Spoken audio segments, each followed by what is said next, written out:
तो बच्चों अब हम पढ़ेंगे मोल कॉन्सेप्ट, मोल अवधारणा, है ना। इस चैप्टर में मैंने प्रीवियस ईयर्स क्वेश्चन भी दिए हैं, तो आप उनको भी देख लेना, है ना।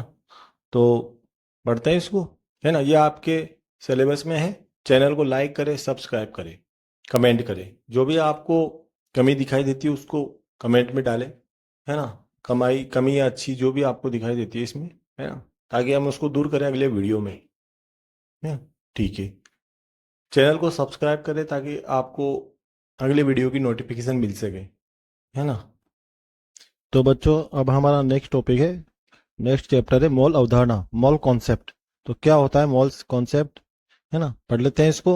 इस चैप्टर में मैंने थ्योरी और प्रीवियस ईयर्स क्वेश्चन ऐड किए हैं, है ना। तो आप उनको भी देख लीजिए, जो सेकंड ग्रेड में आए हुए क्वेश्चन है, आरपीएससी सेकंड ग्रेड में। तो मोल अवधारणा देखो क्या होती है। मोल क्या होता है? मोल का मतलब होता है मोल द्वारा पदार्थ की मात्रा का निर्धारण होता है। मात्रा का या संख्या भी बोल सकते हो आप। मोल संख्या है एक, जैसे दर्जन होता है ना, दर्जन, दर्जन, एक दर्जन केले। ये क्या होती है? एक संख्या होती है। मतलब 12 केले होते हैं ना, उनको बोलते हैं केलों का समूह होती है। तो संख्या होती है, मतलब दर्जन जो समूह होता है, इसी प्रकार मोल एक क्या होता है? समूह होता है, जिसका मान कितना होता है? आवोगाद्रो संख्या के बराबर होता है। आवोगाद्रो संख्या का मान क्या होता है? ये होता है ना। तो ये, तो मोल वह संख्या है, मतलब किसी पदार्थ की मात्रा को प्रदर्शित करती है एक तो, और मोल वह संख्या है जो किसी पदार्थ में उपस्थित परमाणु, अणु या आयनों की निश्चित संख्या को, मतलब संख्या को प्रदर्शित करती है ना।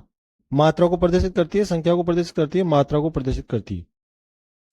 पदार्थ की एक मोल मात्रा में उसमें उपस्थित कणों की संख्या, कणों का मतलब परमाणु या अणु, है ना, कणों की संख्या, इलेक्ट्रॉन, न्यूट्रॉन, ये सब, एक मोल मात्रा में उपस्थित कणों की संख्या अवोगाद्रो संख्या के बराबर होती है। जो अवोगाद्रो संख्या के बराबर, एक मोल में कितनी होती है कणों की संख्या? अवोगाद्रो संख्या के बराबर, मतलब ये होती है अवोगाद्रो संख्या का मान, ये होता है।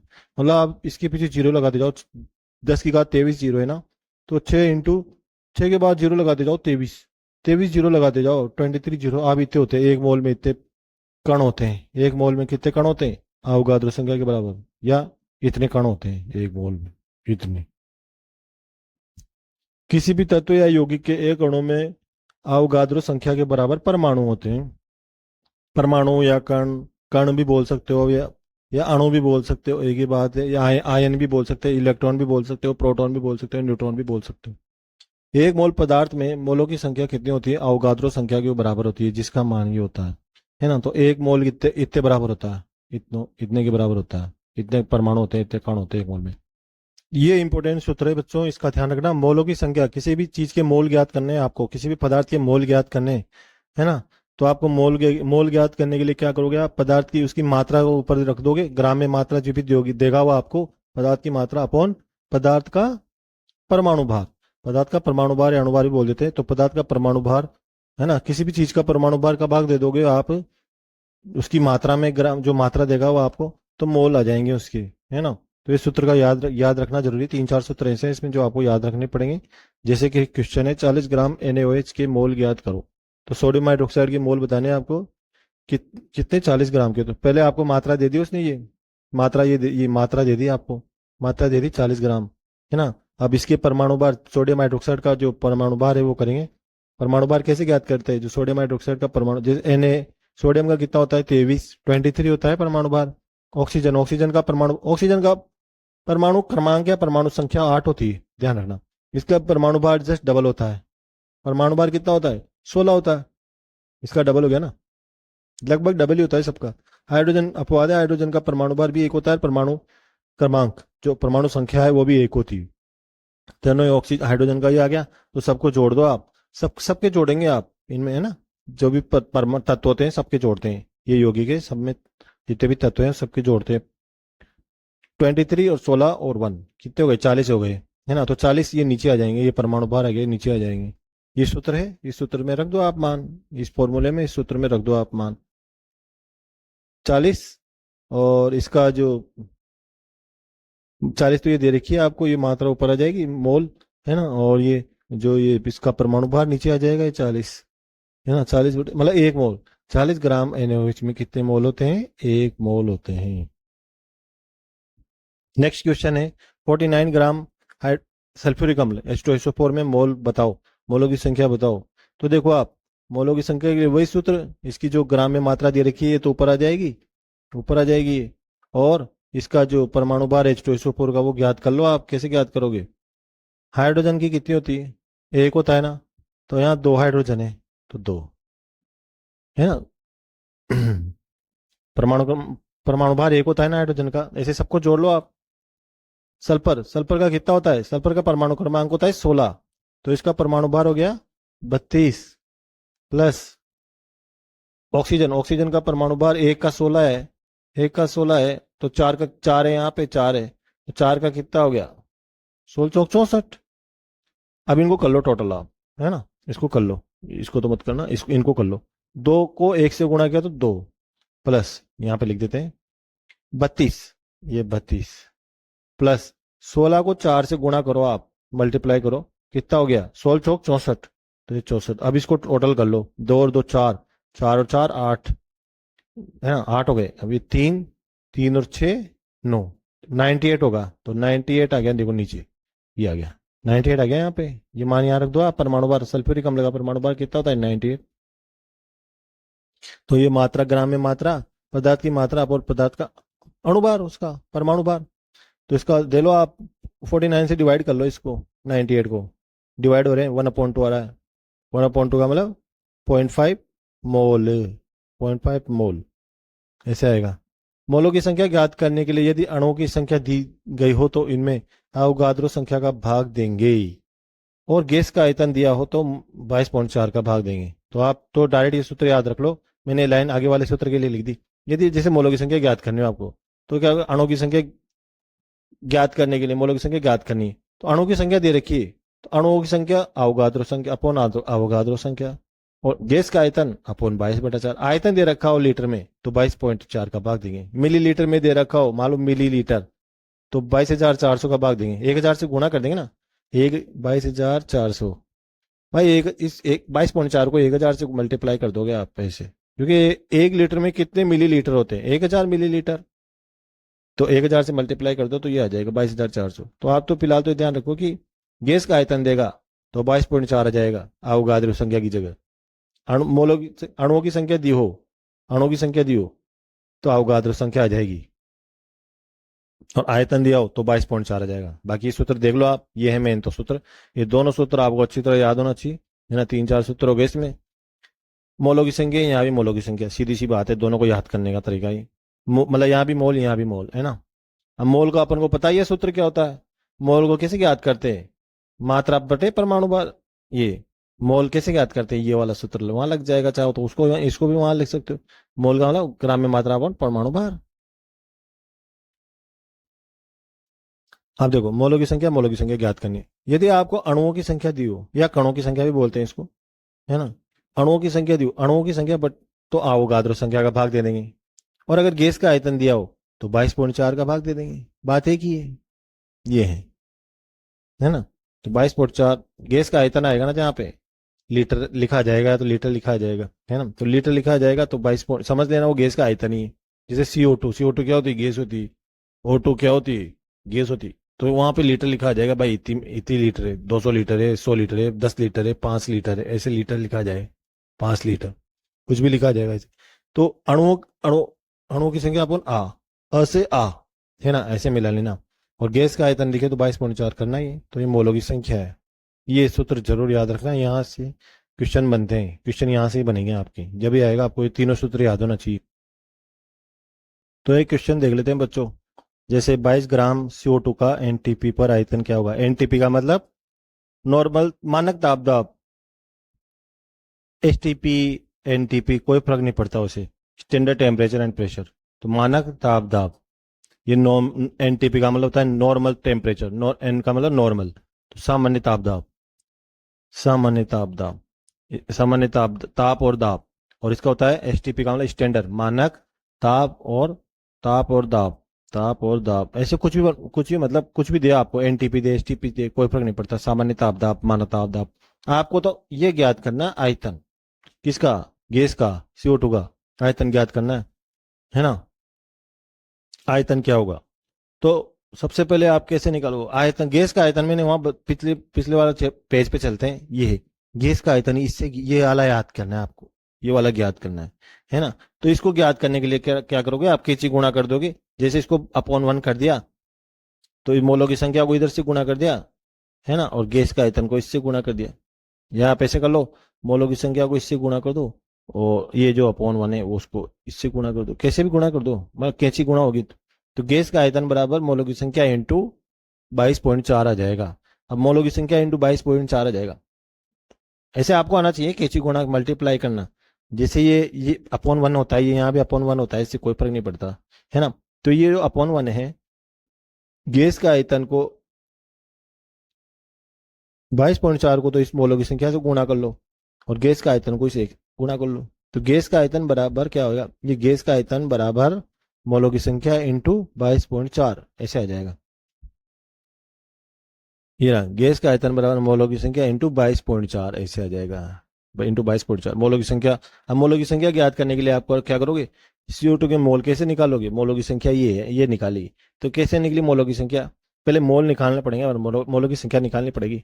तो मोलों के लिए क्या करते हैं, दी हुई मात्रा, है ना, ग्राम में, पदार्थ की ग्राम में मात्रा 22 ग्राम दे दी, इसका परमाणु भार, कार्बन का परमाणु, CO2 का परमाणु भार कितना होता है आपको निकालना आना चाहिए, 44 होता है। कैसे बताऊं, सी का मतलब, सी कार्बन 6 होता है, इसका परमाणु क्रमांक या परमाणु संख्या 6 होती है। तो 6 का डबल कर लो आप, परमाणु भार हो जाएगा 12। कार्बन का परमाणु भार हो गया 12। ऑक्सीजन का परमाणु भार कितना होता है 16। यहाँ दो संख्या, ये 16, यहाँ पे दो संख्या है इसलिए 2 से मल्टीप्लाई कर दिया। तो आप इसको हल कर लो आप, 16 इंटू 2 बराबर 32 और 32 और 12 44। तो 44 आ गई CO2 का परमाणु भार। तो ग्राम में मात्रा अपन परमाणु भार, मोल का मतलब, तो ये 2 से ये 22 से काट दो, दोनों कट रहे हैं। तो 22 दूनी 44, 22 से एक बार तो ये कटा और 2 बार ये कटे तो आधा, है ना, 1/2 मोल, या आप 0.5 भी लिख सकते हो, यहाँ भी एक ही बात है ना। अब आप इसको सोल्व करोगे तो कैसे करोगे, कैसे करोगे सोल्व, इसको सोल्व करोगे तो कैसे करोगे, इसको ये 2 से काट दो इसको, 22.4 को 11, पहले तो 22 को काटो जो 11 पॉइंट का पॉइंट, और ये 2 को काटो, 4 को काटो तो 2 एकम 2, ये 22 2 से काटोगे ना आप 22 को, तो 11 तो ये कट गया 22, और ये पॉइंट, इसके बाद पॉइंट, जो पॉइंट लगा दे, और ये 4 है यहाँ पे, तो 2 से 4 का भाग दिया, 4 में दिया तो 2 बार 11.2, 11.2 को इस एक से तो फर्क पड़ता ही नहीं, तो 11.2 लीटर आ गया NTP पर CO2 का आयतन आ गया। तो अगला क्वेश्चन देखो आप, 5.6 लीटर हाइड्रोजन गैस में अणुओं की संख्या बतानी। तो ये वही सूत्र है, गैस का आयतन दिया गया है यहाँ भी, है ना। देखो गैस का आयतन दिया गया है यहाँ पे, तो इसका मतलब 22.4 तो आएगा इसी। अणुओं की संख्या बतानी है, तो वही चलते हैं। देखो मतलब आपको क्या दिया गया है, आपको गैस का आयतन दिया गया है, तो इसका मतलब इसका 22.4 इसके नीचे आएगा, आयतन दिया गया ना। अणुओं की संख्या ज्ञात करनी है, तो वहां पे चलते हैं अपन। या गैस का आयतन ये वाला तो गैस आएगा इसे, तो मोलों की संख्या आएगी, फिर अणुओं की संख्या इससे आएगी। अणुओं की संख्या यहाँ पे मिलेगी आपको, अणुओं की संख्या कणों की संख्या के बाद अणुओं की संख्या यहाँ पे ज्ञात। तो अणुओं की संख्या ज्ञात करने के लिए आप क्या करोगे, इसको इसे मल्टीप्लाई करोगे, मोलों की संख्या इंटू अवोगाद्रो संख्या होगी, है ना। अणुओं की संख्या बराबर क्या होगी, मोलों की संख्या मोलों की संख्या इंटू अवोगाद्रो संख्या। अब देखो, अवोगाद्रो संख्या तो आपको पता है, वैल्यू फिक्स है इसकी, और मोलों की संख्या आपको ज्ञात करनी, तो मोलों की संख्या इससे ज्ञात कर लोगे आप, है ना। इसको पहले इस सूत्र को लगाओगे, क्योंकि गैस का आयतन दे रखा है आपको और 22.4 तो है, एक वैल्यू दे रखी है। तो आप इस गैस का आयतन में भाग दे दोगे, कितना लीटर दे रखा है उसने, देखो कितना दे रखा है, ये देखो, पहले मोल ज्ञात करोगे आप। तो 5.6 दे रखी है उसने मात्रा, गैस का आयतन, गैस का आयतन देगा तो 22.4 नीचे आ जाएगा, है ना। तो ये कट जाएगा, आप इसको हल करना आना चाहिए। भाई पॉइंट के बाद एक अंक है राइट साइड पे उसकी, और यहाँ भी पॉइंट के बाद एक अंक है, तो बात तो बराबर ही हो गई, हट गया हट गया कट गया, है ना। फिर बाकी हल कर लो, 56 से हल कर लो आप इसको। ये जो 56 है डायरेक्ट कट जाएगा शायद ये, है ना, 4 बार कटेगा 1/4 ऐसे कटेगा। चाहे आप 2 2 करके भी काट सकते हो भाई, 2 से काटे जाओ, 2 से ये काटा 28, ऐसे काटते जाओ आप, कटता जाएगा। 2 से ये काटा तो 1 1 2, है ना। फिर 2 से ये काटा तो 14, फिर 2 से ये काटा तो 5 दूनी 11, है ना, 5 दूनी 10, एक बच गया, एक इसके आगे लग गया, 2 के आगे तो 6, 12 हो गया, 12 2 का भाग दिया तो 6 बार कटा। अब देखो इसको भी 2 से काटो, 7 बार कटा अपॉन इसको 2 से काटो तो ये 2 दूनी 4 और 1 बच गया, तो ये 6 के आगे लग गया तो 16, तो 8 है ना, 8 बार कट गया 2 से। अब इस 2 से 7 से एक बार 7 कटा, और 28 से 4 बार, तो एक बार ऐसे काट सकते हो आप, 1/4 आ गया, तो 1/4। अब 1/4 का वैल्यू या तो 0.25 भी लिख सकते हो आप, है ना। अब ये तो आ गया मोल। अब मोल आ गई। अब अणुओं की संख्या ज्ञात करनी, तो अवगाद्रो संख्या इंटू मोलों की। अवगाद्रो संख्या दे रखी है, अवगाद्रो संख्या को तो पता है आपको, 6.022 भी लिख सकते हो, 23 भी लिख सकते हो, यहाँ पे 3 भी हो सकता है, इंटू 10⁻23। ये होती है अवगाद्रो संख्या। या 6 से डायरेक्ट गुणा गुणा करो तो 6 इंटू 10⁻23, डायरेक्ट इससे भी गुणा कर सकते हो, मल्टीप्लाई कर सकते हो इजी कैलकुलेशन करने के लिए, है ना। ऐसे अणुओं की संख्या ज्ञात करनी ना आपको, तो अणु की संख्या कैसे ज्ञात करोगे? ये अणुओं की संख्या इससे ज्ञात, यहाँ से निकलेगा ये। अणुओं की संख्या या कणों की संख्या एक ही बात है।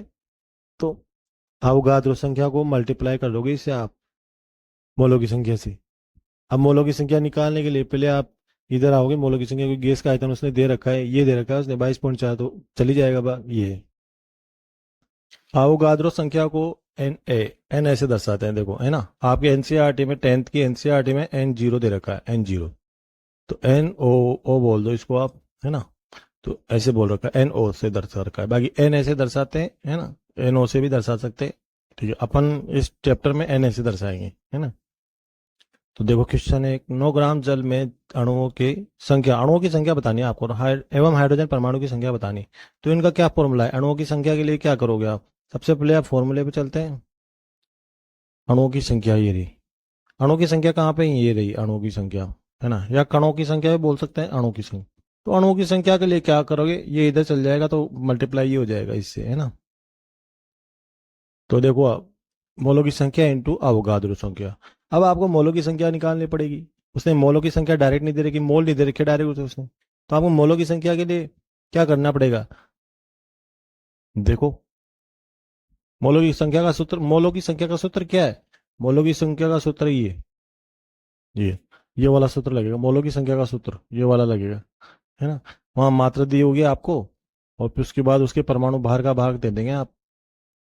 तो पहले मोलों की संख्या ज्ञात करेंगे, उसके बाद उसके बाद आप अणुओं की संख्या ज्ञात करोगे, है ना। क्यों? आप मोलों की संख्या को अवोगाद्रो संख्या से मल्टीप्लाई कर दोगे। तो तो देखो, 9 ग्राम जल, देखो ग्राम में मात्रा, मोल का मतलब है ग्राम में मात्रा बटे परमाणु भार। जल का परमाणु भार कितना होता है? 18 होता है ना। जो H2 होता है ना, H2O। तो हाइड्रोजन 2 है ना। हाइड्रोजन 2 परमाणु हाइड्रोजन के परमाणु कितने हैं? 2 हैं, और एक ऑक्सीजन का परमाणु है। हाइड्रोजन का कितना होता है परमाणु भार? 1। और यहाँ पे 2 है संख्या, 2 से मल्टीप्लाई कर दो। प्लस ऑक्सीजन का कितना होता है? 16। जी 16 परमाणु भार। ऑक्सीजन का 16 होता है ना। परमाणु संख्या तो 8 होती है, परमाणु क्रमांक तो 8 होता है, लेकिन परमाणु भार डबल होता है। तो 1 को 2 से गुणा करो, तो 2 प्लस 16, तो कितना हो गया? 18। जी, तो ये 18 का भाग दे दिया ग्राम में मात्रा पर परमाणु भार। तो इसको मल्टी शॉर्ट सरल कर लो, इसको इजी कर लो। 9 से एक बार कटाइए, 1 आ गया। 9 से 2 बार कटाइए, तो 2 आ गया, 1/2। 1/2 आ गया। अब आपको मोल पता पड़ गए। अब आपको अणुओं की संख्या ज्ञात करनी। तो अणु की संख्या ज्ञात करने के लिए मैंने पहले बोल दिया कि अणु की संख्या ज्ञात करने के लिए ये वाला सूत्र लगाओगे, यहाँ से ये अणु की संख्या निकालोगे तो ये इससे मल्टीप्लाई हो जाएगा। कैची गुणा होता है ना आपको, कैची गुणा, वज्र गुणा या कैची गुणा। इसे एक को तो इससे, और इसको इससे, ऐसे।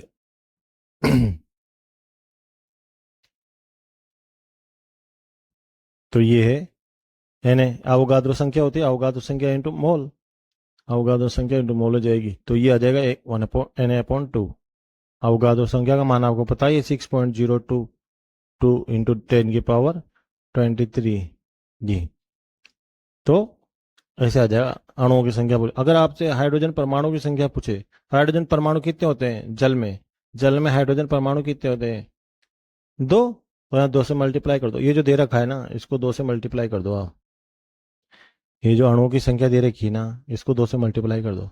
ये जो अणुओं की संख्या निकली आपकी, इसको 2 से मल्टीप्लाई कर दो। परमाणु की संख्या में, अणु में क्या होते हैं? परमाणु स्थित होते हैं, है ना। ये जो H2O है, H2O ये क्या है, अणु है, यौगिक है या अणु है, एक ही बात।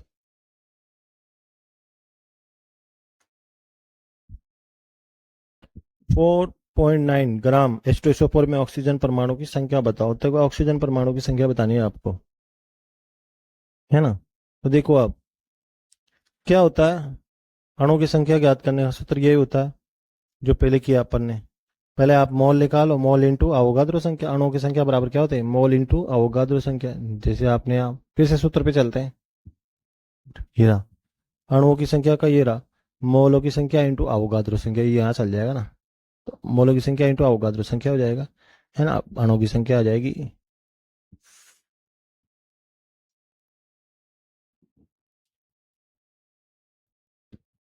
अणुओं की संख्या आई है अभी, परमाणु की नहीं। परमाणु कितने, चार होते हैं इसमें। इसमें सल्फ्यूरिक अम्ल में कितने ऑक्सीजन परमाणु हैं, चार है। वो फोर फोर है ना, ये तो चार, तो चार से मल्टीप्लाई कर दो। ये जो ये ऊपर आया ना आपके, ये जो अणुओं की संख्या है ना, ये एन ए का मतलब अवोगाद्रो संख्या है, आपको पता है। तो जो एन ए है, इसको चार से गुणा कर दो, Na/20 को इसको चार से गुणा कर दो अणुओं की संख्या को, तो ये परमाणुओं की संख्या आ जाएगी। ऐसे ऐसे कर सकते हो आप। निम्न में से किसमें सर्वाधिक अणु उपस्थित है, किसमें सर्वाधिक अणु उपस्थित, 6 ग्राम एसिटिक अम्ल का सूत्र है ना। और ये सल्फ्यूरिक अम्ल का जी 5.6 लीटर, एक 11.2 लीटर HCl हाइड्रोक्लोरिक अम्ल, और 4 ग्राम हाइड्रोजन गैस। देखो गैस आ जाती है ना, तो डबल हो जाता है। तो देखो आप फिलहाल समझते हैं इसको, पहला समझते हैं किसमें सर्वाधिक अणु उपस्थित है, मतलब ये वाला सूत्र लगाना है आपको। सर्वाधिक अणुओं की संख्या मतलब किसमें ज्यादा है, तो मोलों की संख्या इंटू अवोगाद्रो संख्या करेंगे, सीधी बात है। अब मोलों की संख्या निकालने के लिए आप क्या करोगे, मोल का सूत्र लिखाओ, ग्राम में मात्रा पर परमाणु भार। ये मोलों की संख्या ज्ञात करने के लिए ये वाला सूत्र लगा दोगे आप, है ना, ग्राम में मात्रा बटे परमाणु भार। तो मोलों की संख्या इंटू अवोगाद्रो संख्या, तो मोलों की संख्या इंटू अवोगाद्रो संख्या कर देंगे, जिसमें सर्वाधिक अणु, अणु जिसमें ज्यादा होंगे वो आ जाएगा, जिसका मान अणु, जिसके अणु की संख्या ज्यादा होगी वो आ जाएगा। तो देखो आप, जैसे पहला LLH 6 ग्राम HCH3COOH, तो इसका ये एसिटिक अम्ल, इसका परमाणु भार याद होना चाहिए आपको। देखो, तो देखो ये एसिटिक अम्ल, इसका परमाणु भार होता है, देखो जोड़ जोड़ दो आप, 6 तो कार्बन, परमाणु क्रमांक 6 होता है, तो इसका 12 हो गया कार्बन का। हाइड्रोजन को देखो परमाणु भार 1 होता है, तो 3 से मल्टीप्लाई करो आप, है ना, तो 3 3 हो गया, 3 H3 को, तो H3 3 हो गया ना, तो 3 हो गया। कार्बन का यहाँ 12 C, ये 12। फिर ऑक्सीजन, ऑक्सीजन यहाँ 16, ऑक्सीजन का 16। फिर एक और ऑक्सीजन है इसका, फिर 16, ये 16। फिर एक और हाइड्रोजन है इसका एक। अब आप इसको कर लो, 2 3 12, 3 15, 15 और 12, 15 और 12, 15 15 10 35, 35 और 2 37, 37, 37 और 16, 37 और 16 ऐसे करो, 37 और 16, 37 10 47 और 6 53, 53 हो गए, 53 और 16।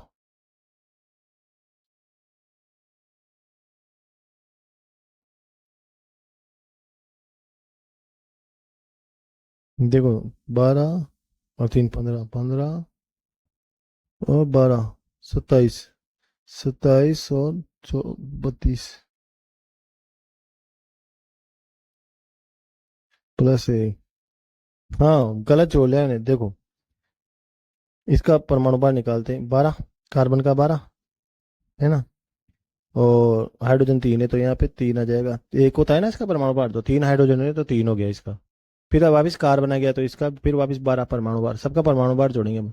फिर ऑक्सीजन, 2 बार ऑक्सीजन है ना, 16 +16, ऑक्सीजन का, एक ऑक्सीजन का 16 होता है परमाणु भार, तो 16 16 प्लस एक और H है यहाँ पे, ये H लास्ट में H बच रहा है, तो H का 1 होता है परमाणु। अब इसको जोड़ो आप, जोड़ने में गलती हुई मेरे से, 12 और 3 15, 15 और 12, 15 और 12 होते हैं, कितने होते हैं, 15 10 25 और 2 27, 27 और ये 16, 27 और 13 40 और 3 43, 43 हो गए, 43 और 16, 43 और 16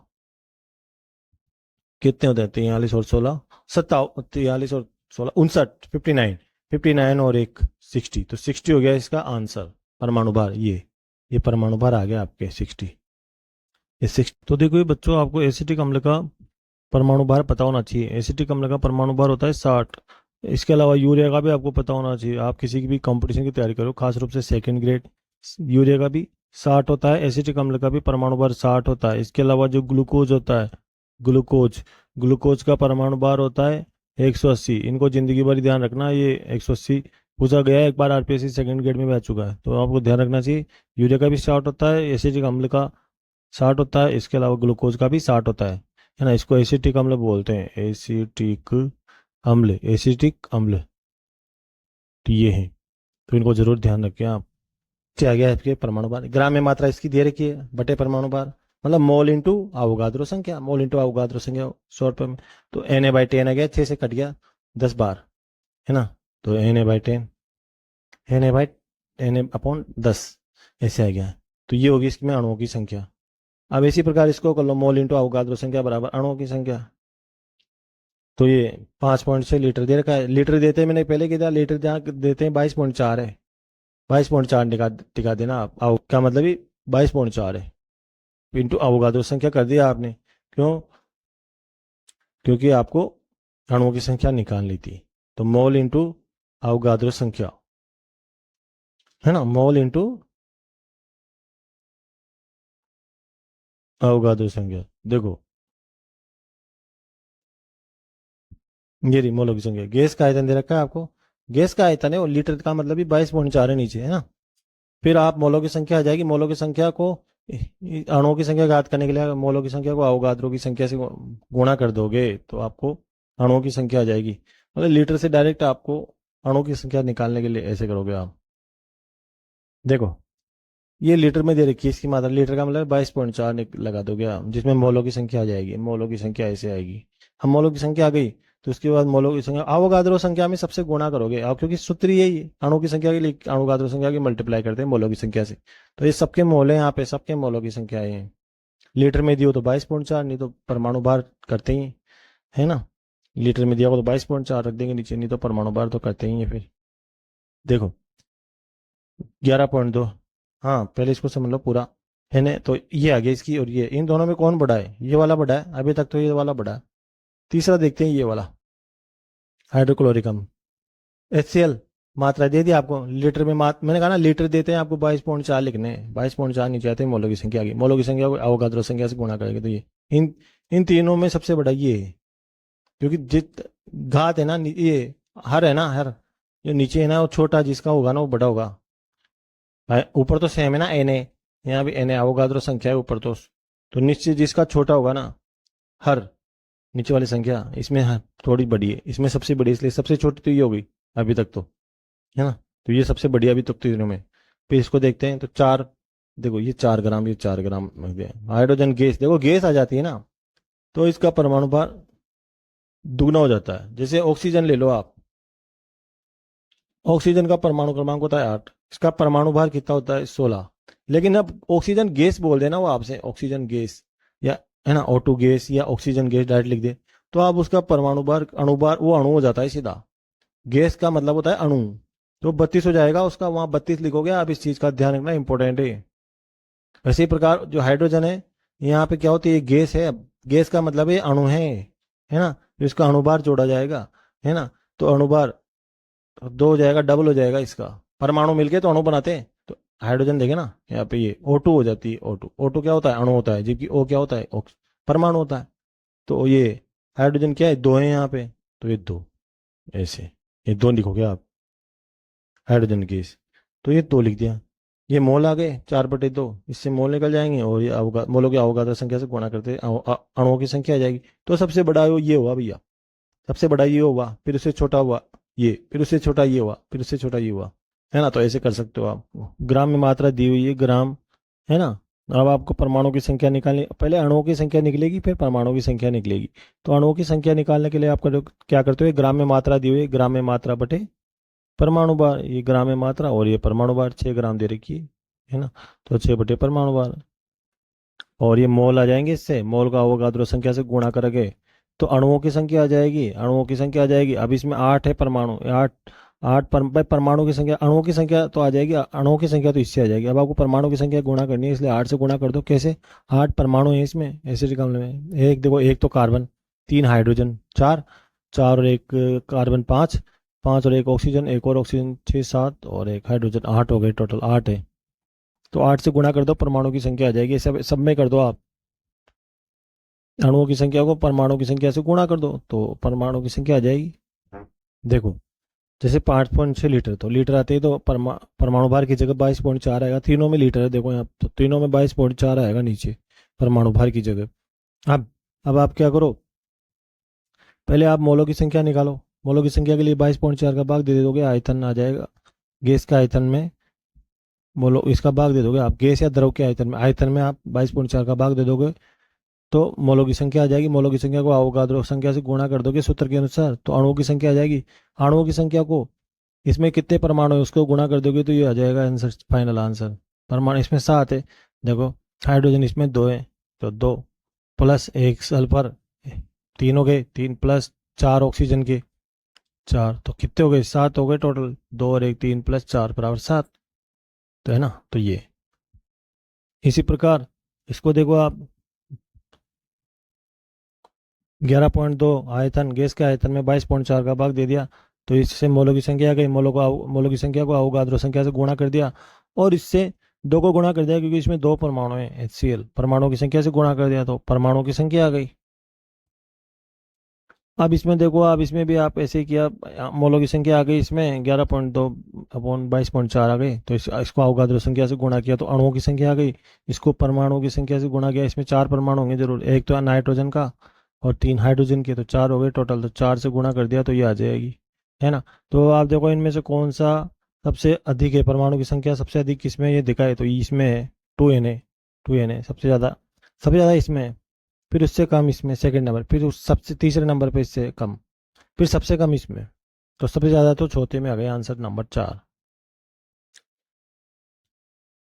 तो देखो बच्चों एक क्वेश्चन है यहाँ पे, किसमें सर्वाधिक परमाणु उपस्थित होते हैं। परमाणु ज्ञात करने, अणु ज्ञात नहीं करने, अणुओं की संख्या, पहले अणुओं की संख्या निकलेगी, अणुओं की संख्या के बाद इसमें यौगिक में जितने परमाणु के उस हिसाब से निकलेगी। यहाँ तो वैसे भी देखो आप Na है, ये है Fe, एक तत्व है, एक परमाणु है ओनली, एक परमाणु, तो एक से कोई फर्क नहीं पड़ता, आप मल्टीप्लाई करो उससे कोई फर्क नहीं पड़ता एक से, है ना। तो अणुओं की संख्या ही निकालनी है अपन को डायरेक्टली। तो 23 ग्राम में Na, देखो 23 23, तो ये 23 परमाणु भार इसका आ जाएगा 23, तो 23 से 23 कट जाएंगे, एक आ जाएगा। अब इसको अवोगाद्रो ये मोलों की संख्या आ गई, अवोगाद्रो संख्या से गुणा कर दो आप, अणुओं की संख्या आ जाएगी। परमाणु की एक से मल्टीप्लाई कर दो, कोई फर्क पड़ता है नहीं, एक से अणुओं की संख्या निकालनी एक्चुअली देखी जाए तो, क्योंकि तत्व तो एक ही है, यहाँ पे परमाणु एक ही है।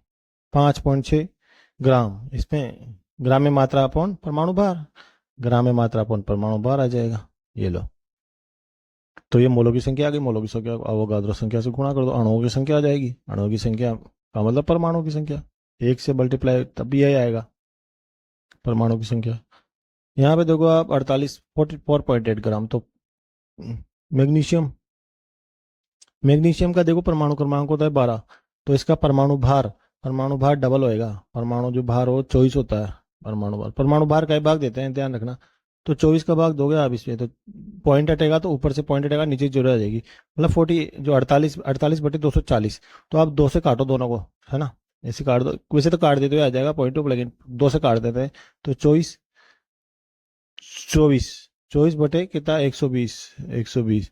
अब इसके बाद फिर 12 से 2 से काटो तो 12, और ये कटा आपके 60 बार, फिर काटो इनको तो कितना आएगा 6 बार बटे 30 बार, तो 1/5 आ गया, 1/5, या 2 से यहाँ से भी काट सकते हो तो 1/5 आ गया, मतलब 5 का भाग दो आप एक में, 5 का भाग दो एक में, ये 5 का भाग एक में दो, जा नहीं रहा तो जीरो लग के पॉइंट लगते हैं, इधर जीरो लग जाएगा, यहाँ पे पॉइंट लगेगा और इधर जीरो लगेगा, ध्यान देगा। तो 5 दूनी 10 हो गए, तो ये 10 से 10 कट गई, तो 0.2, तो 0.2 मतलब 0.2 इसका आंसर आ गया, जो मोल आ गया 0.2 आ गया। अब इसको अवोगाद्रो संख्या से गुणा कर दो, जिसमें अणुओं की संख्या आ जाएगी, और एक ही है परमाणु, तो एक ही है, तो इसलिए एक ही है परमाणु यहाँ पे, तो एक ही आ जाएगा इसका।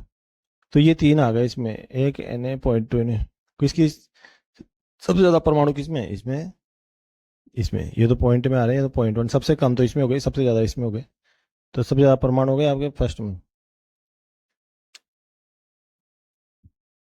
अभी अगला टॉपिक है अपना अभिक्रिया की 10 समीकरण में थी, स्टाइकियोमेट्री, मतलब ये मोल कंसेप्ट में आएगा आपके, है ना। ये आरपीएससी सेकंड ग्रेड में भी है, यहाँ से क्वेश्चन पूछे गए हैं आरपीएससी सेकंड ग्रेड में। इसका सबसे महत्वपूर्ण बिंदु होता है अभिक्रिया को मतलब समीकरण को संतुलित करना। समीकरण संतुलित कर लोगे ना तो आप इसको कर पाओगे, वरना नहीं कर पाओगे। तो आप ध्यान रखें, पहले काम है आपको समीकरण बनानी है, उसको संतुलित करना है। जैसे 5 ग्राम कैल्शियम कार्बोनेट के विघटन से कितने ग्राम कैल्शियम ऑक्साइड CaO प्राप्त होगा, उसने तो ये दे दी। अब आपको समीकरण आएगी बनानी, आपको आनी चाहिए। समीकरण आप जमाओगे, जैसे कैल्शियम कार्बोनेट है, ये कैल्शियम कार्बोनेट, इसको आपने गर्म कर लिया, विघटन कर लिया, है ना। तो विघटन से क्या प्राप्त होता है, एक तो ध्यान रखना कैल्शियम कार्बोनेट जबकि अब अपघटित होगा तो दो चीजें प्राप्त होगी, ये ध्यान रखना है आपको, एक तो CaO और CO2, ये है ना।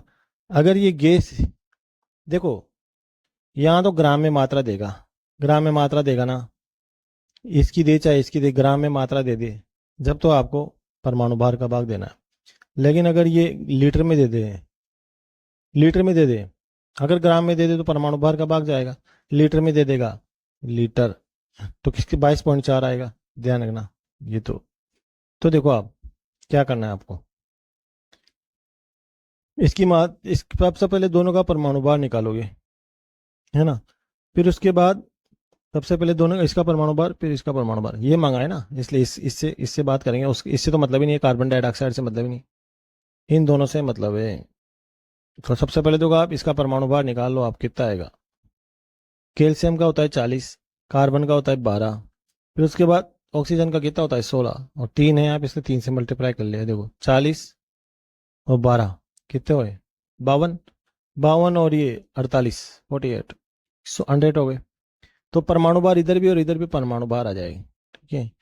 अब आप देखो, इसकी देखिए मात्रा 5 ग्राम, तो ये 5 ग्राम लिख दें यहाँ पे, और इसकी कितने ग्राम प्राप्त होगा, इसकी x मान लो, x मान लिया। अब ये जो जमा हुआ है ना, इसको ऐसे कैसे जमा दो, ऐसे कैसे नीचे रख दो, सेम नीचे रख दिया, इसको भी ऐसे कैसे नीचे यहाँ पे सेम रख दिया, बस इसके नीचे यहाँ पे ये अपोन लगा दो, बस अपोन लगा दो बटे।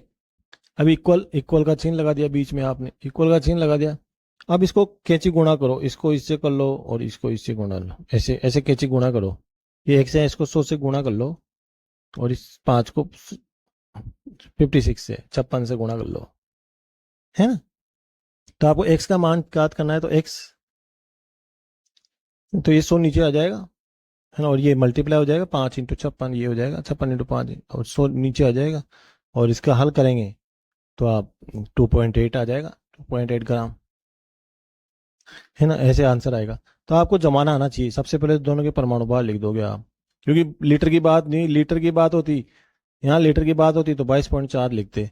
अगर यहाँ पे ग्राम की बात होती तब भी यही लिखते, अपन इसका परमाणु भार लिख देते, CO2 का परमाणु भार कितना होता है 44। लेकिन यहाँ पे CO की बात की, इसलिए पहले इसका परमाणु भार लिखा इसका, और फिर ये मंगाया आपसे तो ये लिख दिया आपने परमाणु भार के बाद, है ना। तो ये ध्यान रखना, इनका मात्रा दे दी और इसकी मांग ली, तो एक्स का एक्स मांग लिया, ऐसे कैसे जमा दिया सेम। वो एक बच्चों एक क्वेश्चन है यहाँ पे, कैल्शियम कार्बोनेट के विघटन से 5.6 लीटर CO2 गैस प्राप्त करने के लिए कितने ग्राम कैल्शियम कार्बोनेट की आवश्यकता होगी। तो ये सबसे पहले तो आपको समीकरण लिखो, समीकरण आना चाहिए भाई, समीकरण ऐसे।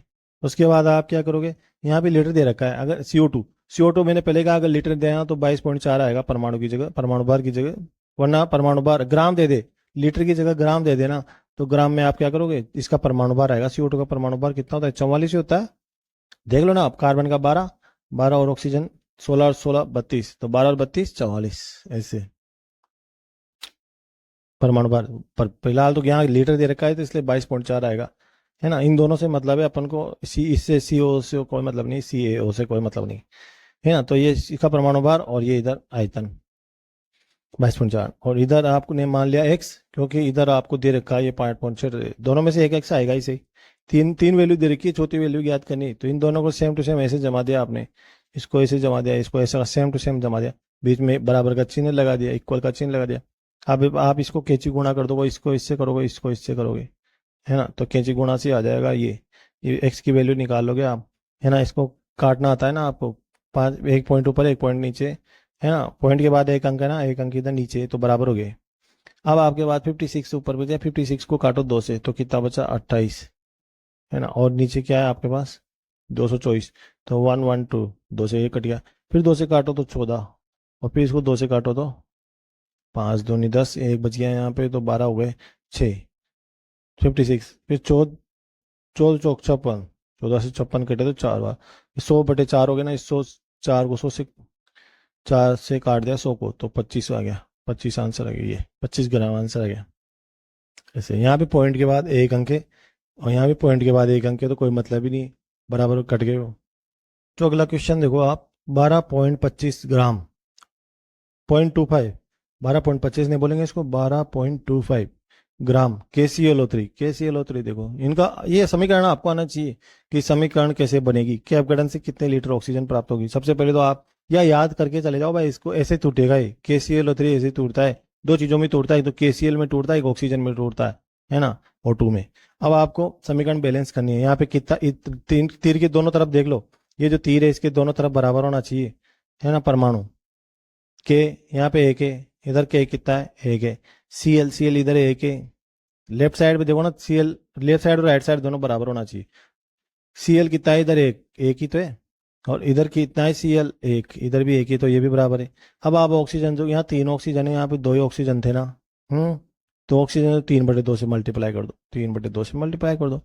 अब ये O2 है, ये जो 2 है, इससे ये 2 मल्टीप्लाई हो रहे हैं, तो 2 से 2 कट जाएगा यहाँ पे और 3 रह जाएगा, ऐसे है ना। जैसे ये O2 है, अब इसमें 3/2 लिख दिया आपने, ऐसे ऐसे का ऐसे लिख दिया, है ना, तो इसको 2 से ये मल्टीप्लाई हो रहा है एक्चुअली, तो 2 से ये 2 कट गया और ये 3 रह गया, यहाँ पे ऐसे होता है ना, ये नीचे आता है, ये ऊपर है, इसे 2/1, तो ये LS है। अब गैस आ गई ना, देखो यहाँ लीटर आ गया ना, लीटर मैंने बोल दिया पहले से, लीटर आते हैं आपके 22.4 आएंगे, और इसके आगे जो लगता है ना ऑक्सीजन के आगे, वो उससे आप यहाँ पे मल्टीप्लाई करोगे, इसका ध्यान रखना, है ना। अब देखो इसका परमाणु भार, अब इसका परमाणु ऑक्सीजन से मतलब है यहाँ पे, तो इसका 22.4 आ जाएगा इसका, तो है ना, इसमें ये ऑक्सीजन के आगे जो भी होगा इससे मल्टीप्लाई कर दोगे आप। अब इसका परमाणु भार आपको निकालना आना चाहिए, कैसे निकालते हैं देखो, पोटेशियम का कितना होता है 39, 39, क्लोरीन का कितना होता है 35.5, परमाणु भार सबके फिक्स है, मैंने पढ़ा रखा है आपको, है ना। ऑक्सीजन का कितना है 3 है ना यहाँ पे, तो 16 को, एक का 16 होता है, 3 का 48, 16 × 3 = 48, तो आप इसको टोटल कर लो आप, तो 122.5 आएगा, 122.5। देखो ये संख्या और ये संख्या मिल रही है आपको, सेम होना चाहिए यहाँ पे, ये संख्या मतलब 122.5 ऐसी संख्या देगा जो आसानी से कटे, है ना। परीक्षा में बस आपको समीकरण आना चाहिए और समीकरण बैलेंस करना आना चाहिए, है ना, ये समीकरण। तो अब आप देखो 122.4 इधर है और 22.4 इधर है, मतलब 122.5 इधर है। अब आप देखो ये आपको वैल्यू दे रखी है और इसकी ज्ञात करनी है आपको, एक्स मान ली ये दे रखी है आपको, है ना। तब आपने क्या किया, इसको सेम ऐसा कैसे उतार लिया, ये सेम ऐसा कैसे अपॉन करके उतार लिया, अपॉन करके ऐसे उतार लिया, इसको भी सेम उतार लिया आपने अपॉन करके, ये 22.4 के नीचे था ना, एक से भी 22.4 के नीचे अपॉन लगा दिया, आगे 3/2 है, इसे इससे कोई फर्क पड़ ही नहीं रहा। अब आप देखो इसको सोल्व करोगे ना, तो ये आपको ये आंसर आ जाएगा। अब इसको सोल्व करना आना चाहिए आपको, जैसे यहाँ से ये 10 पॉइंट के बाद 1 अंक है, यहाँ पॉइंट के बाद भी 1 अंक कट गया, चाहो कैसे भी काट लो आप, है ना।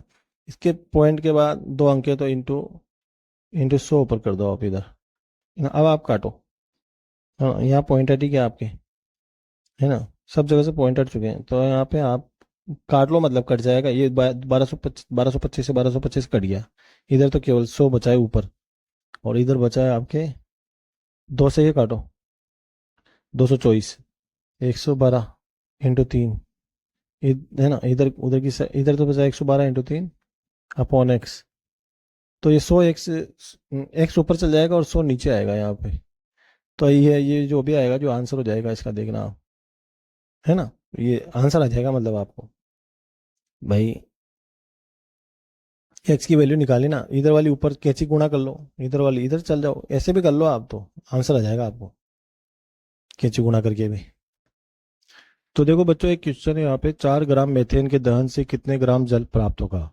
तो देखो जब भी एक शब्द आ जाए ना आपके, दहन, दहन शब्द का मतलब है ऑक्सीजन से क्रिया, O2 से क्रिया, है ना, और कार्बन डाइ CO2 और H2O बनते हैं, CO2 और H2O बनते हैं, बाकी ये समीकरण फिर, है ना। सबसे पहले तो आपको दहन याद आना, जिंदगी में ध्यान रखना, CO2 और H2O बनते हैं और O2 से क्रिया कराई जाती है।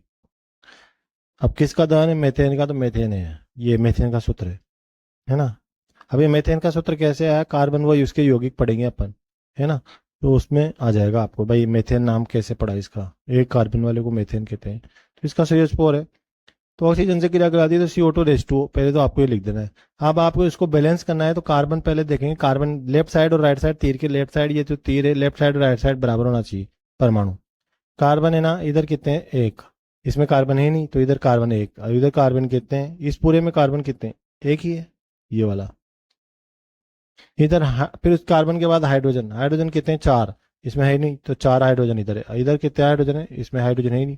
देखो इसमें दो हाइड्रोजन है तो यहाँ पे दो लगा दिया आगे, ऐसे दो लगा दिया, दो हाइड्रोजन थे ना तो दो दो लगा दिया आगे, तो चार हो गया ये।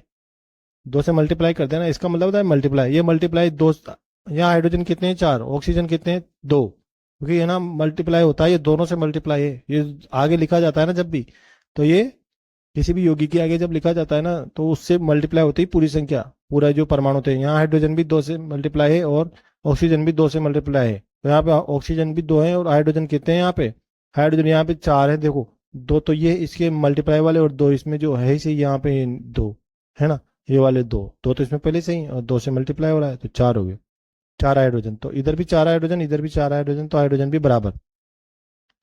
अब आप ये बैलेंस हो गया, ये बैलेंस हो गया, अब इसको बैलेंस करो ऑक्सीजन को, ऑक्सीजन इधर कितने, दो, इधर दो थे पहले, है ना, अब इधर ऑक्सीजन इसमें दो हैं, दो और दो यहाँ पे चार थे, तो दो यहाँ से मल्टीप्लाई कर दिया अपन ने, है ना, दो यहाँ पे मल्टीप्लाई करने के लिए लिख दिया।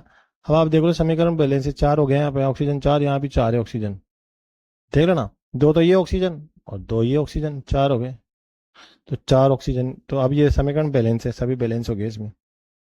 अब इसका देखो ग्राम जल होगा, अगर यहाँ जल जल है ना लीटर में आता तो 22.4 आता परमाणु भार की जगह, इसका परमाणु जल का परमाणु भार कितना होता है, 18, 18 तो होता है, H2 होता है ना सूत्र, सूत्र कितना होता है, H2O ये होता है, तो ऑक्सीजन का कितना होता है 16, और हाइड्रोजन,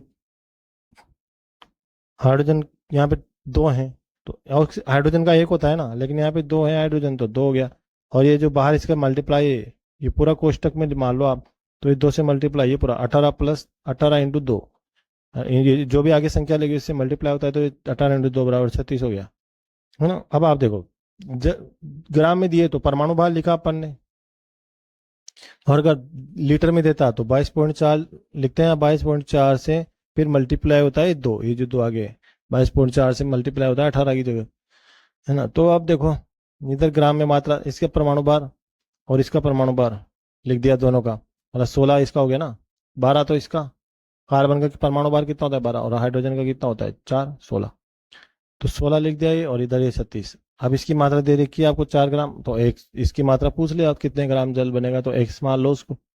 अब ये जो बना हुआ है इसको सेम टू सेम उतार लो, इन दोनों को यहाँ पे उतार लिया, इसको यहाँ पे उतार लिया, और दोनों के बीच बराबर का चिन्ह लगा दिया, है ना।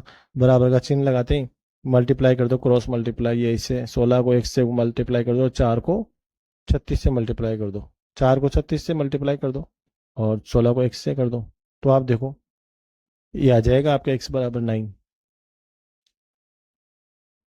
9 क्या है यहाँ ग्राम है ना, 9 ग्राम। 4 ग्राम एथेन के दहन से कितने लीटर CO2 प्राप्त, CO2 गैस प्राप्त होगी, देखो दहन, दहन का मतलब है O2 आ गया और CO2 और H2O बनेगा, सबसे पहले तो ये लिख दो आप, है ना। उसके बाद आप क्या करो, एथेन का सूत्र लिख दो, ये एथेन का सूत्र लिख दिया, है ना, ये समीकरण बन गई अपनी। अब कितने लीटर, लीटर आ गया ना तो 22.4 लिख देंगे, 22.4, ये 22.4 लिख दोगे आप कार्बन डाइऑक्साइड के नीचे, है ना, परमाणु भार की जगह, और कितने लीटर CO2, मतलब यहाँ CO2 मांगे तो अगले x मान लोगे आप, एक तो 22.4 आ गया, एक x आ गया।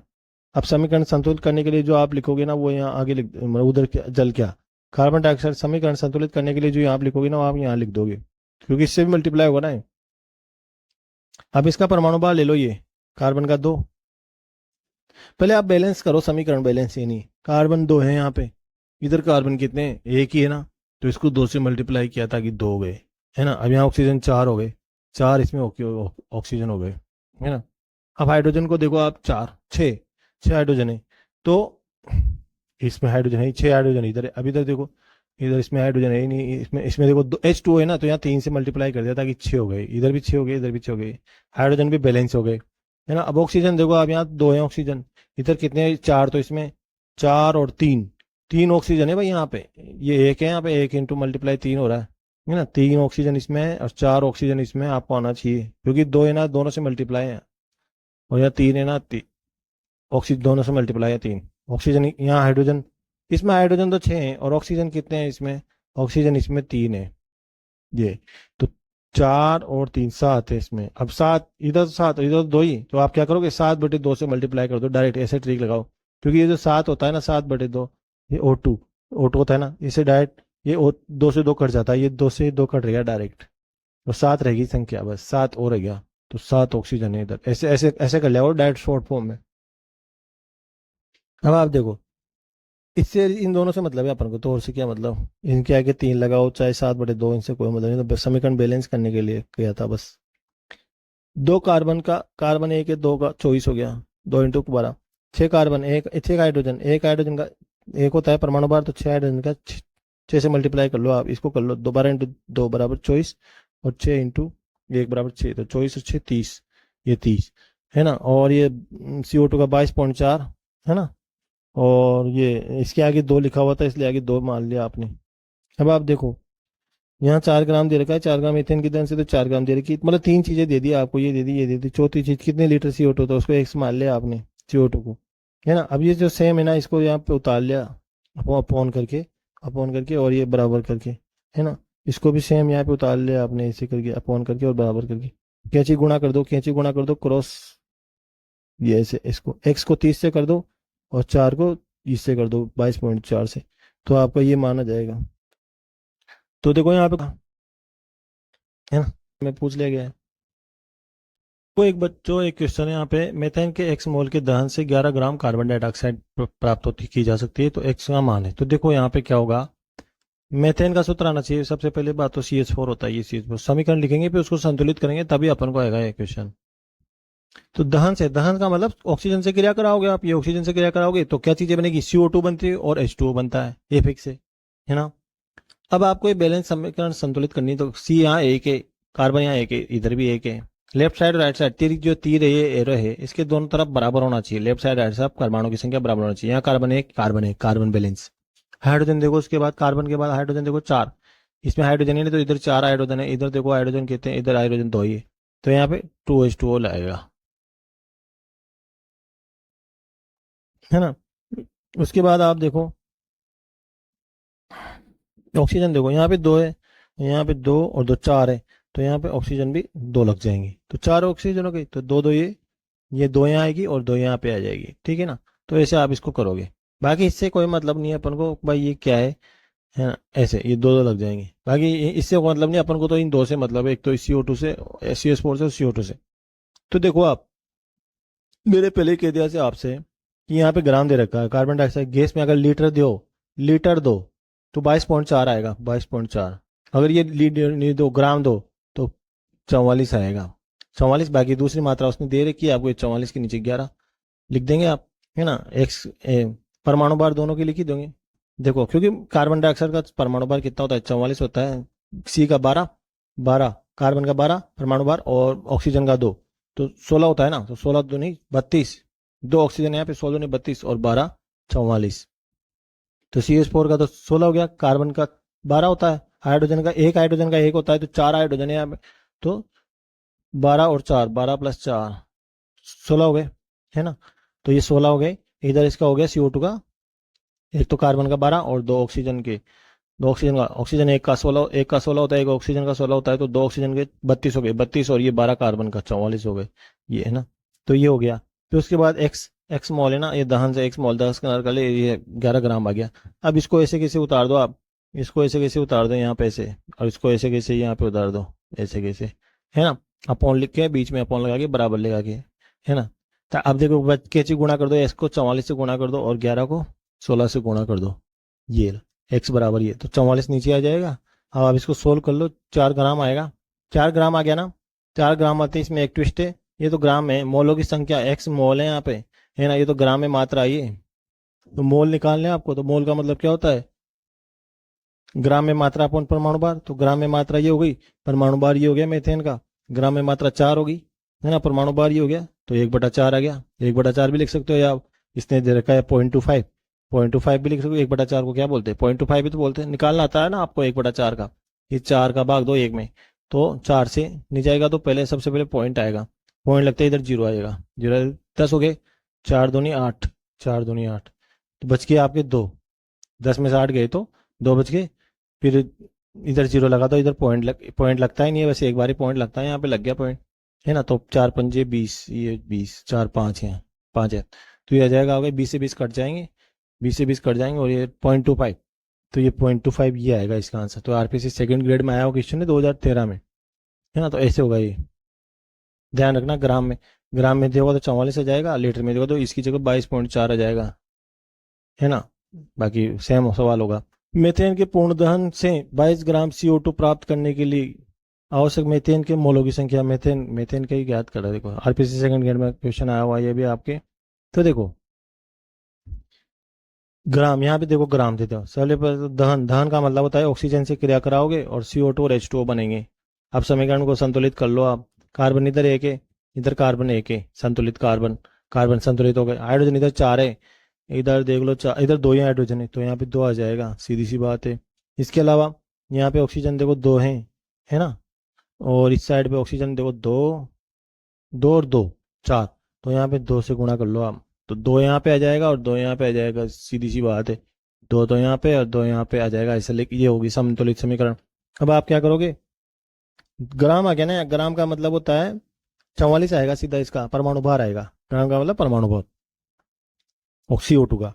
तो ये परमाणु भार, इधर मेथेन का परमाणु, पहले परमाणु भार लिखते हैं, फिर उसके बाद 22 ग्राम इसने मात्रा दे दी, 22 ग्राम 2 होता है 100 होता है, तो एक की वैल्यू निकाल लो आप, एक की वैल्यू निकाल लो, है ना। तो ऐसे एक की वैल्यू निकल जाएगी, कैसे निकलेगी, ये सेम है ना, इनको लिख दो सेम ऐसे, ये सेम लिख देगी, इसको सेम लिख दिया, बराबर कर दो, है ना। अब आप क्या करो, अब आप ऐसा करो कि ये एक्स को इससे गुणा कर दो, कैंची गुणा हो जाती है, कैंची गुणा, तो इसको इससे गुणा कर दो, 22 को 16 से गुणा कर दो, एक्स, है ना। तो ये आ जाएगा 44 में चल जाएगा, और ये 0.25 आ जाएगा इसका मान, है ना। 1/8 का मान, 8/16, तो 1/2, 1/2 कट जाएगा, तो 0.25 आ जाएगा, तो 0.25 आंसर आएगा। ये भी आरपीसी सेकंड ग्रेड में आया हुआ क्वेश्चन है, तो ये है ना। इसके अलावा एक और क्वेश्चन कर लेते हैं अपन, प्रोपेन के दहन से 22.4 लीटर CO2, देखो यहाँ लीटर आ गया, लीटर का मतलब 22.4 आएगा परमाणु भार की जगह, 44 की जगह। तो देखो अब प्राप्त करने के लिए कितने ग्राम ऑक्सीजन की आवश्यकता होगी, तो देखिए आप पहले कार्बन को संतुलित करें, फिर हाइड्रोजन को, फिर ऑक्सीजन को, तो सीधी सी बात है, सबसे पहले कार्बन को, फिर हाइड्रोजन को, फिर ऑक्सीजन को। तो देखो ये प्रोपेन का सूत्र ये होता है, कार्बन वाले चैप्टर में पढ़ लेंगे अपन इसको कैसे आया प्रोपेन का सूत्र, बाकी आप याद तो रख लीजिए, अभी तो ध्यान रख लो आप। ऑक्सीजन से क्रिया कराते हैं दहन में, CO2 और H2O बनता है फिक्स है। अब इसको बैलेंस करना है, इधर कार्बन कितने, तीर के लेफ्ट साइड राइट साइड बराबर होना चाहिए परमाणु की संख्या, इधर कार्बन कितने 3, इधर कितने 3, ये बैलेंस है, कार्बन तो बैलेंस है, संतुलित है। हाइड्रोजन इधर 8 है ना, इधर हाइड्रोजन कितने हैं, राइट साइड पे हाइड्रोजन 4, 2 है ना, 2 को यहाँ से 4 से मल्टीप्लाई कर दो, ये 4 लिख दिया मैंने, है ना, तो 8 हो गए।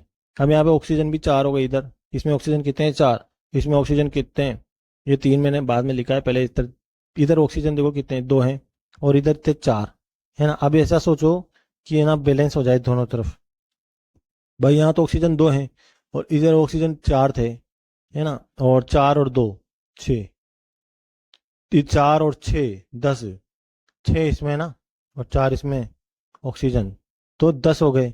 अब इधर तो 10 है, और इधर कितने हैं 2 हैं, तो ऐसा कुछ करो, ये 5 से मल्टीप्लाई कर दो, 5 से मल्टीप्लाई हो गया जो 10 हो गए ऑक्सीजन, अब दोनों इधर भी 10 हो गए ऑक्सीजन, इधर भी 10 हो गए, तो बराबर हो गई, है ना।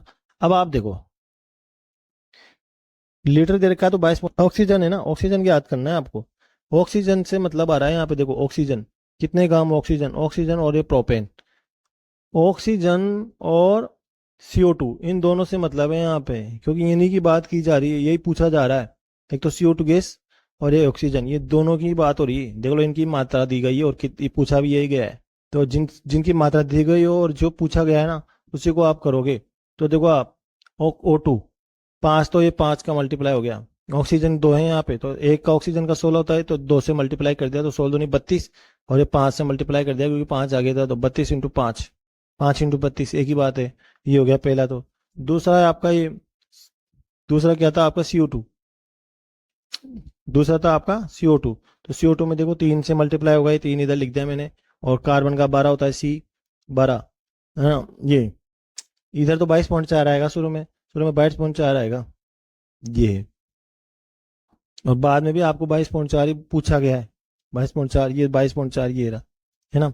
तो 22, यहाँ परमाणु बाहर नहीं लिखेंगे भाई, कार्बन के 12 और 32 के 44, यहाँ पे केवल ये लिखेंगे, है ना, 22.4। और फिर इसको 3 से मल्टीप्लाई करते हैं, मैंने पता जब भी लीटर देगा ना तो 22.4 आएगा यहाँ पे परमाणु भार की जगह, परमाणु भार की जगह यहाँ पे 22.4 आएगा। अब लीटर की जगह ग्राम होता है तो यहाँ 44 आता है ना। तो ये है, तो यहाँ 22.4, ये 3 आगे था इसलिए 3 से मल्टीप्लाई कर दिया यहाँ पे, है ना। बाकी 22.4 दूसरी साइड लिखते हैं यहाँ पर, ये लिखते हैं यहाँ पे जो देवी वैल्यू। और यहाँ की इसकी मांगी है, ऑक्सीजन की मांगी ना, कितने ग्राम ऑक्सीजन की, तो एक्स मान लिया इसको आपने। अब आप इसको जमा दो सेम, इन दोनों को सेम जमा दो, ऐसे अपोन करके ये अपोन कर दिया और यहाँ बराबर कर दिया, ऐसे जमा दो, जमा दिया ना। तो इन दोनों को काटोगे आप, तब आ जाएगा आपको, जैसे ये 22.4 से 22.4 कट गया, यहाँ का यहाँ काट दिया पहले, तो ऐसे कर दो, या फिर आप कैसे गुणा कर दो, पहले इसको इससे गुणा कर दो, इसको इससे गुणा कर दो, ऐसे आ जाएगा। तब भी वही रहेगी। बाकी 22.4 को 22.4 से यहाँ से खत्म कर दो गेम इनका, है ना। इसके अलावा और कर लो फिर आप, मल्टीप्लाई हो जाता है आपसे, 3x आ जाएगा। इसको x, 3 को 1 से गुणा, तो 3x बराबर 32 को 5 को 10, 32 से गुणा करो, 5 दूनी 10, 5 दूनी 10, हासिल का 1, 5 दिया 15 और 1 16, x का भाग 2, x बराबर 160/3, 3×5 15, देख लो ये 5 तो आगे वाला 53.33 है ना। 3×5 15, 1 बचा तो इसमें लग जाएगा 10 हो जाएगा, 10 होते हैं क्या है, 3 × 9 पॉइंट, 1 बचता रहेगा, पॉइंट लगते हैं 0 हो जाएगा, 53.33 आ जाएगा आंसर इसका ये, है ना। ग्राम में पूछा है इसलिए ग्राम, मोल पूछता तो उस हिसाब से करते, मोल पूछता तो क्या होता, परमाणु भार बटे ग्राम में मात्रा बटे परमाणु भार, ग्राम में मात्रा बटे परमाणु भार, ऐसे ऐसा करते हैं अपन। खैर यहाँ तो जरूरत ही नहीं ग्राम। कुछ नोट है, ये इंपॉर्टेंट है, इनका ध्यान रखना। आपकी एनसीईआरटी की 9th क्लास की बुक में, एनसीईआरटी की बुक में 9th क्लास में, है ना, 9th क्लास की ये कुछ इंपॉर्टेंट लाइन है जो मैंने उठाई है वहां से, क्योंकि डायरेक्ट परीक्षा में आ रही है, आरआरबी के एग्जाम में, विशेष रूप से रेलवे के एग्जाम में, तो किसी भी एग्जाम में आ सकती है। जैसे 16 ग्राम ऑक्सीजन में कितने होते हैं ऑक्सीजन परमाणु, 1 मोल परमाणु होते हैं। मतलब यूं आया कि 16 ग्राम ऑक्सीजन में, ये कौन सा कथन सत्य है, कौन सा कथन, 16 ग्राम ऑक्सीजन में ये वाले ऑक्सीजन के परमाणु है ना। 16 ग्राम ऑक्सीजन में कितने परमाणु है, 6.022 इंटू 10⁻23, मतलब अवोगाद्रो संख्या है ये। 1 मोल का मतलब क्या होता है, ये तो होता है 16 ग्राम। ऑक्सीजन का परमाणु भार कितना होता है, 16 होता है ना ये। और ऐसे ही प्रकार जल में भी क्या होगा, ये होगा 18 होगा। हाइड्रोजन का भी क्या होगा, ये होगा। मतलब बात एक ही है, जल ऑक्सीजन और ये, इनका परमाणु भार जो 16 और 18 और 1 होता है, इनके कितने होते हैं, उसके 1 मोल परमाणु होते हैं। जल में जल के 1 मोल परमाणु होते हैं, है ना। और मतलब यूँ आया था कि 16 ग्राम जल में इतने परमाणु, जल के अणु होते हैं, ऐसे आता है, परमाणु या अणु। 1 ग्राम हाइड्रोजन में इतने परमाणु होते हैं, ये सत्य कथन है या नहीं है, ये तो ऐसे है ना। तो ध्यान रखना आप, 1 मोल का मतलब ही यही होता है ना, तो ये ध्यान रखना, 1 मोल का मतलब अवोगाद्रो संख्या। तो ये चैप्टर समाप्त होता है आपका।